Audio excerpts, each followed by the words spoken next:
তেওঁলোকে বিগত 10-15 বছৰ ধৰি লিলি হোটেলতে একেইকেইগৰাকী মানুহ, অজিত ভূঞা, গৌৰৱ গগৈ, লুৰিণ গগৈ, আমাৰ অখিল গগৈ, মনোৰঞ্জন তালুকদাৰ, UDF, এইবিলাক মানুহখিনি বহি একেখিনি মানুহে আৰু এতিয়া খালি তেওঁলোকৰ চংটো সলনি কৰিছে লাজত পৰি লিলি পাৰ্টি, লিলি হোটেল ইত্যাদি বেছিকৈ হোৱাৰ কাৰণে। এইটোতো নতুন নাই। They have already tried, they have been tested, they have been rejected. এইবাৰ কথাটো সেনৰে যাত এইবাৰ তেওঁলোকৰ কি হ'ল, এই 24-25টা যি চিটত মিয়া আছে, সেই মিয়া চিটকেইটালৈ তেওঁলোকৰ প্ৰবল কাজিয়া আৰু তেওঁলোকৰ প্ৰবল মান অভিমান, মোক ইটো লাগিব সিটো লাগিব। জুবিন গাৰ্গক লৈ পলিটিক্স কৰাটো না জুবিন গাৰ্গে ভাল পালেহেঁতেন, না অসমবাসীয়ে ভাল পায়, না আমি। জুবিনক জুবিন হৈ থাকিবলৈ দিয়ক। শিৱসাগৰ সম্পৰ্কত যিটো মুখ্যমন্ত্ৰী যিটো বক্তব্য আজি 4-5 দিনৰ পূৰ্বে যিটো উজনি অসমত তেওঁ বক্তব্য দিছিল যে শিৱসাগৰ সমষ্টিটো হয়তো AGPক এৰি দিবও পাৰে, এই সম্পৰ্কত আপোনাৰ প্ৰতিক্ৰিয়া মই জানিব বিচাৰিম।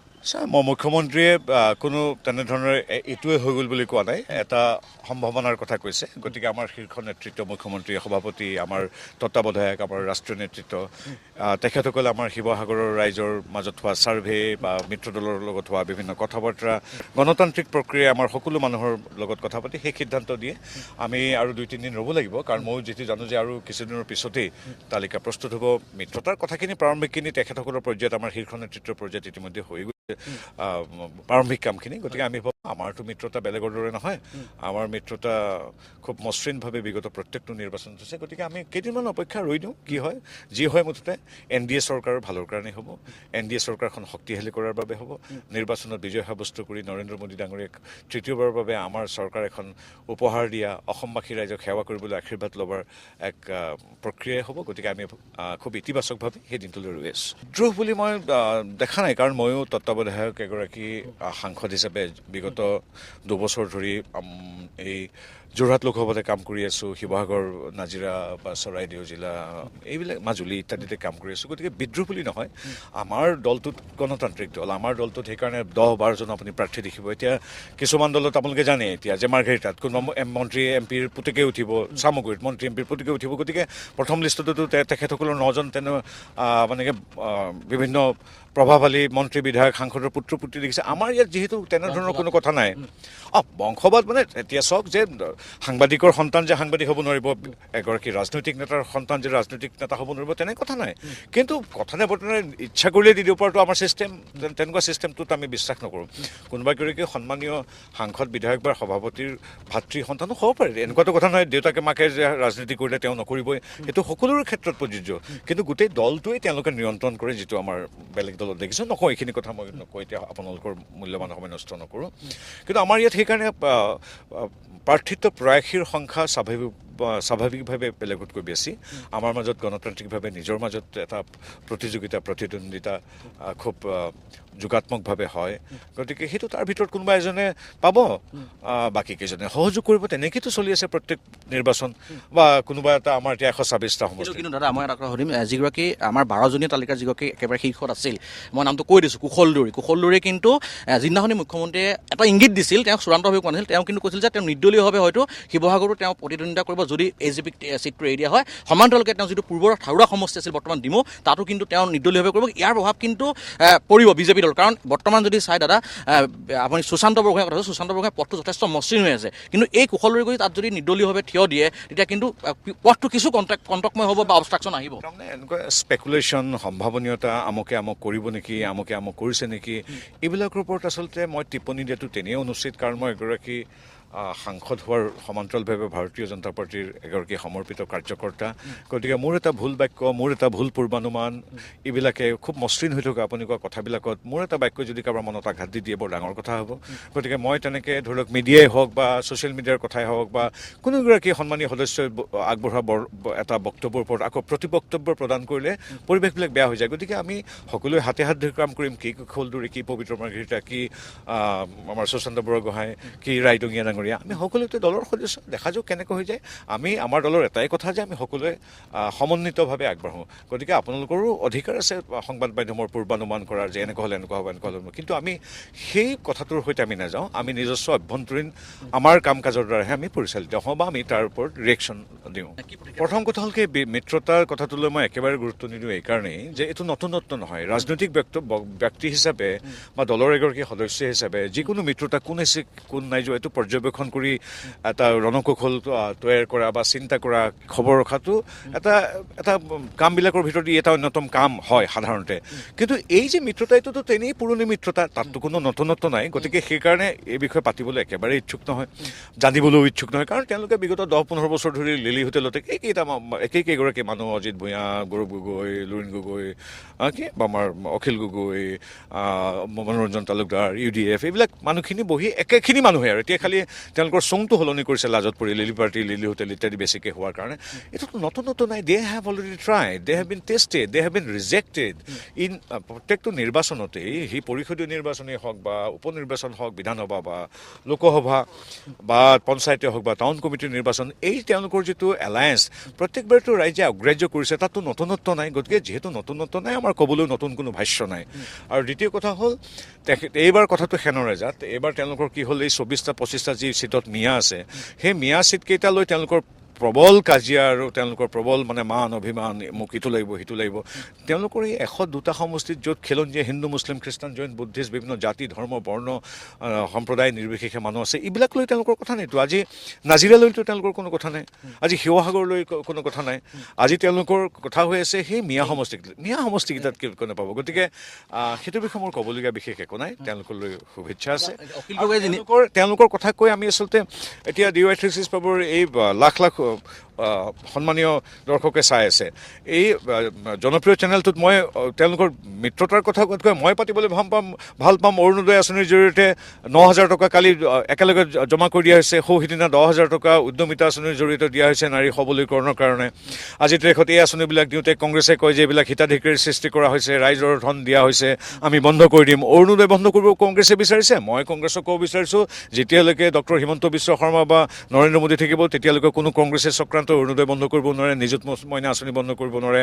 আমাৰ যিবিলাক জনকল্যাণকামী, আমাৰ মহিলা সবলীকৰণ বা যুৱ সবলীকৰণৰ বাবে যিখিনি আঁচনি CM ট্ৰিপুলকে আদি কৰি, এইবিলাক কংগ্ৰেছে হাজাৰ চক্ৰান্ত কৰিলেও বন্ধ কৰিব নোৱাৰে। গতিকে গৌৰৱ গগৈ, অখিল গগৈৰ মিত্ৰতাৰ কথা পতাতকৈ মই পাতিম আজিৰ তাৰিখত।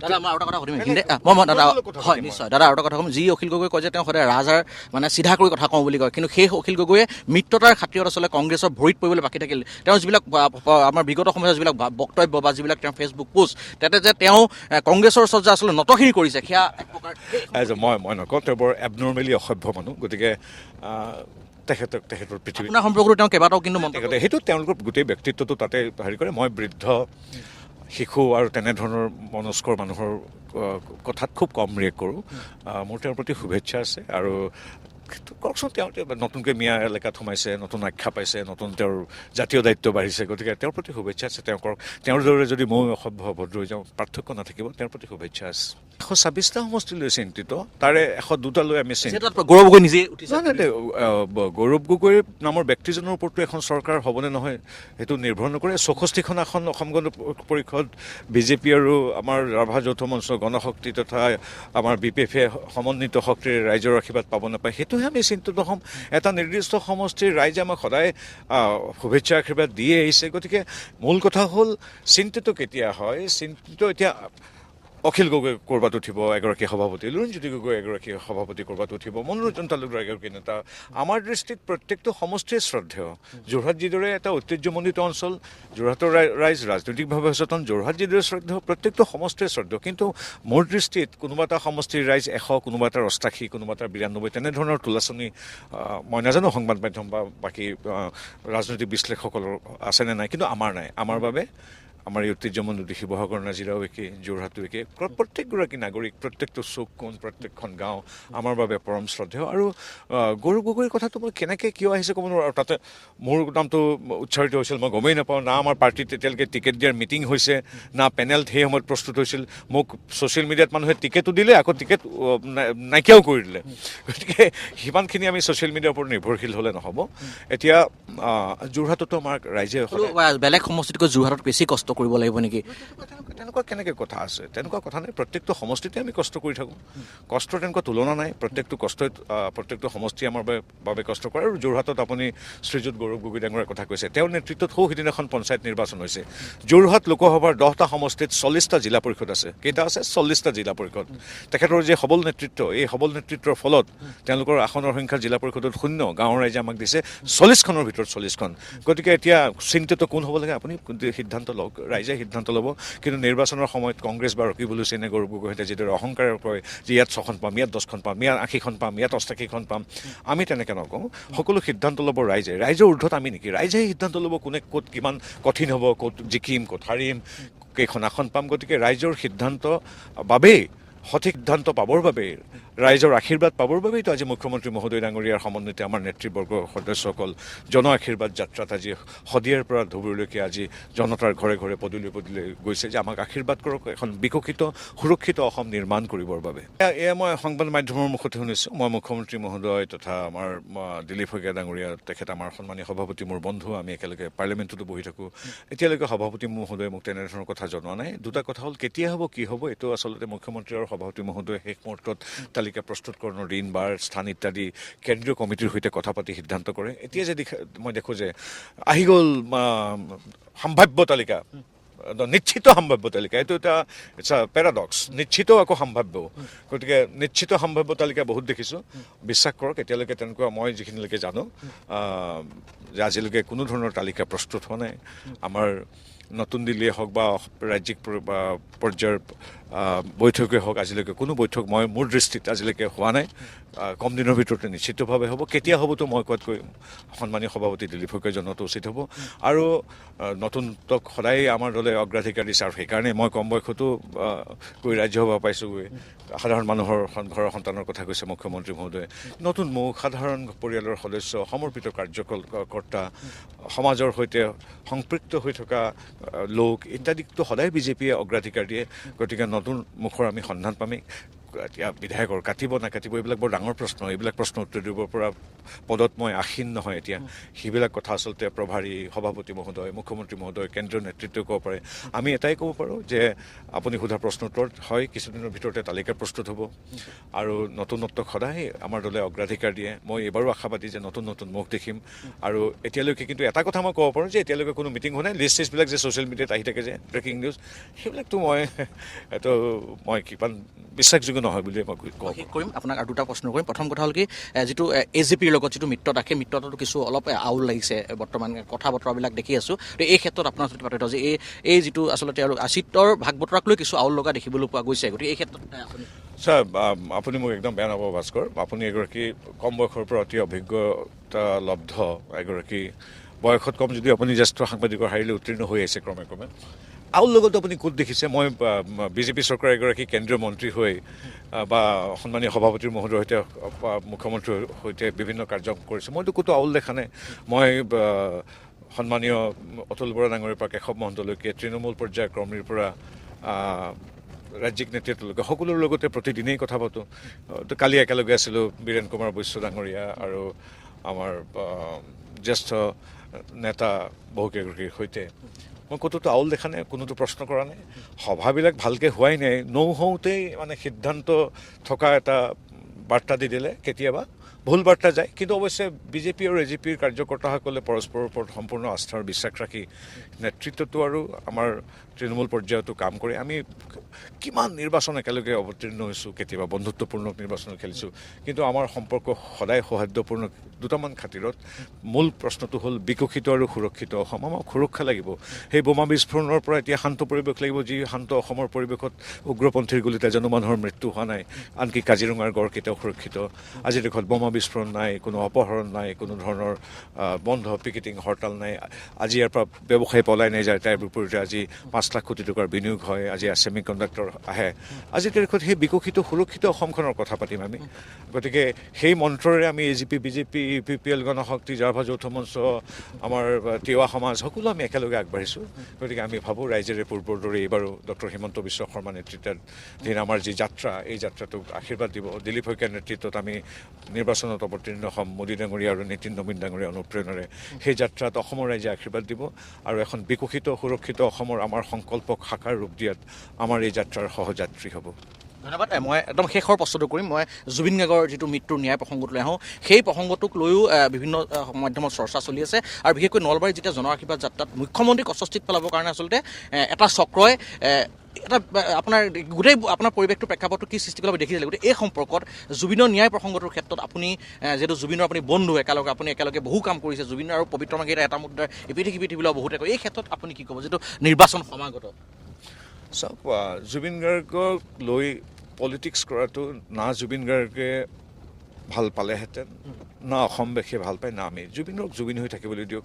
জুবিনৰ মৃত্যুৰ ৰহস্য সম্পূৰ্ণৰূপে ফাদিল হোৱাটো আৰু জুবিনৰ এই ৰহস্যজনক মৃত্যুৰ যি দোষী তেওঁ কঠোৰ শাস্তি পোৱাটো ডক্টৰ হিমন্ত বিশ্ব শৰ্মাৰ পৰা গৰিমা গাৰ্গলৈকে এই অনুষ্ঠান চাই থকা প্ৰতিগৰাকী ব্যক্তিৰ পৰা কেমেৰামেন কিমান তেখেতৰ কেমেৰামেন অমৃতলৈকে মোৰ ভাতৃ ভাস্কৰৰ পৰা পবিত্ৰ মাৰ্ঘেৰিটালৈকে প্ৰত্যেকেই, ইয়াত কোনো জাতি ধৰ্ম বৰ্ণ দল মতৰ কথা নাই, প্ৰত্যেকেই বিচাৰে।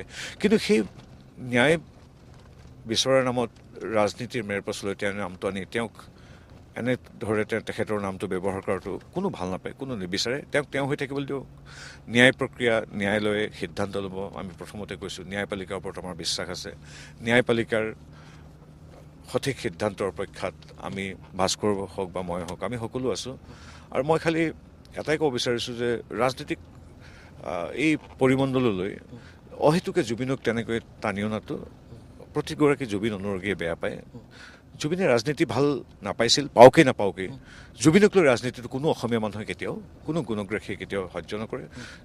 তেওঁলোকে যিসকলে ৰাজনীতি কৰিছে তেওঁলোকে মনত ৰখা ভাল, ৰাজনীতিৰ কি হয় ৰূপ হয়তো সুকীয়া কথা। তেওঁ বা মই, তেওঁলোক বা আমি নাথাকিব পাৰোঁ, কিন্তু জুবিন গাৰ্গ চিৰশাশ্বত হৈ লুইতৰ দৰে সদায় অজৰ হৈ থাকিব তেওঁৰ নিজস্ব সৃষ্টিৰাজি জীৱনচৰ্যা আৰু অসমবাসীৰ মন মগজু আত্মাত।